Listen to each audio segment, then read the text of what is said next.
Welcome to Kenton's videos. Enjoy the video. You begin by confirming the proxy type and gathering credentials so you can configure the browser without stops. Enter the host and port now. This matters because HTTP and SOCKS behave differently. If the proxy requires authentication, have username and password ready to avoid repeated prompts. Once done, back up your browser profile or copy existing proxy settings so you can revert if needed. This step prevents lost bookmarks or extensions from changing behavior during testing. Now configure the browser.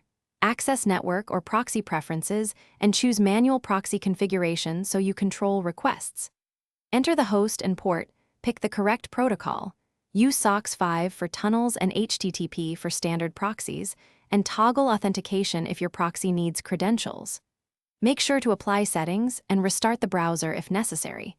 Some browsers read proxy settings only at launch. Then test by visiting a simple web page and confirming the outward IP in Developer Tools or an IP check page. Finish by refining and validating the setup.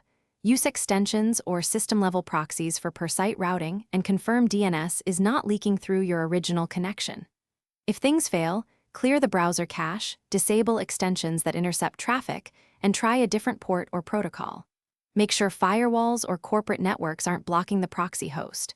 One key troubleshooting tip: if pages hang, immediately check credentials and firewall rules. Then test the same proxy from another device to isolate browser versus network issues.